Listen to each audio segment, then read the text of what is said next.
Di sini saya akan menjelaskan teori psikoanalisis menurut Sigmund Freud.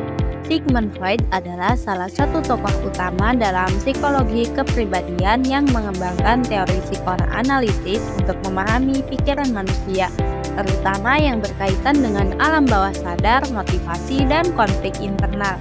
Kemudian ada struktur kepribadian menurut Sigmund Freud. Yang pertama yaitu id. Id adalah bagian dari kepribadian yang bersifat instinktif serta tidak peduli pada konsekuensi. Id bergerak berdasarkan kesenangan pribadi. Kemudian yang kedua ada ego. Ego ini berperan sebagai penengah yang mencoba memuaskan dorongan id, tetapi tetap realistis dan mempertimbangkan konsekuensinya. Kemudian yang ketiga yaitu superego. Superego ini adalah bagian kepribadian yang berfungsi sebagai pengendali moral berdasarkan nilai sosial dan etika. Contohnya, ketika kita sedang kelaparan, kita melihat kue yang bukan milik kita. Id ini berkata, ambil saja kue itu sekarang, kamu lapar, kamu butuh makan. Id ini tidak memikirkan perbuatan itu salah atau benar. Kemudian ego ini berkata, jangan langsung diambil.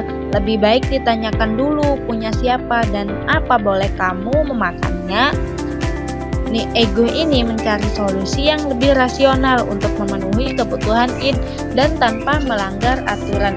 Kemudian superego juga berkata, jangan ambil kue itu bukan milikmu, dan mencuri adalah perbuatan yang salah.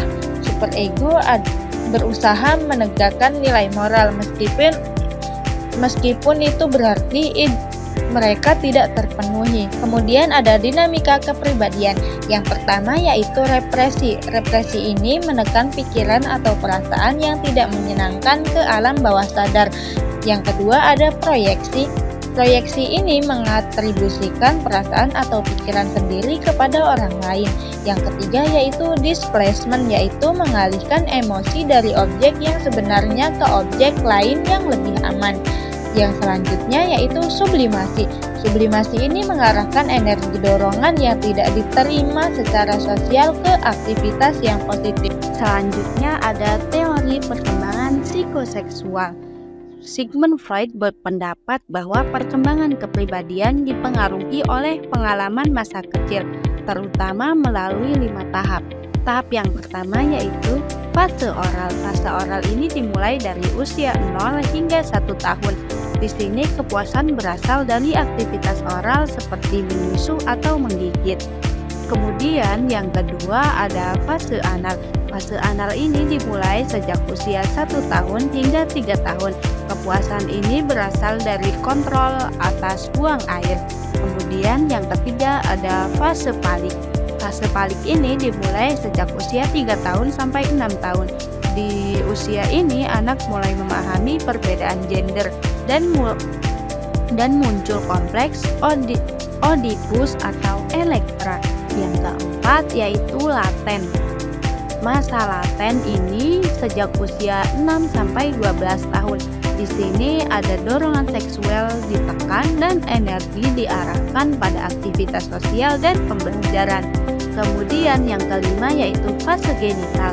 Fase genital ini dimulai sejak usia 12 tahun sampai ke atas. Di sini dorongan seksual kembali muncul diarahkan pada hubungan yang matang.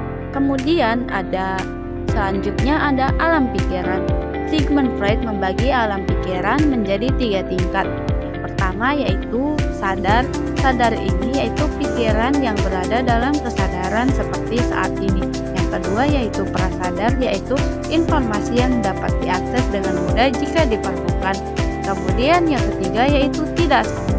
Tidak sadar ini pikiran, perasaan, dan dorongan yang tersembunyi tetapi sangat mempengaruhi perilaku.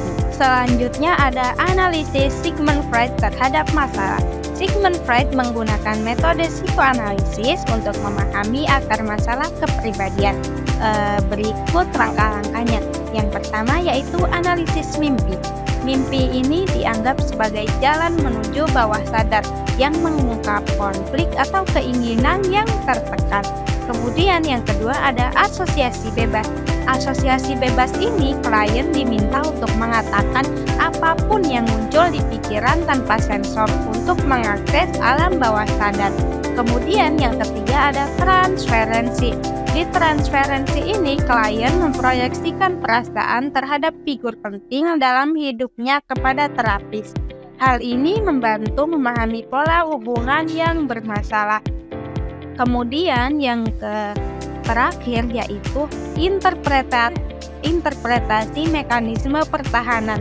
Sigmund Freud menganalisis cara-cara individu menghindari konflik emosional seperti represi, proyeksi, atau sublimasi.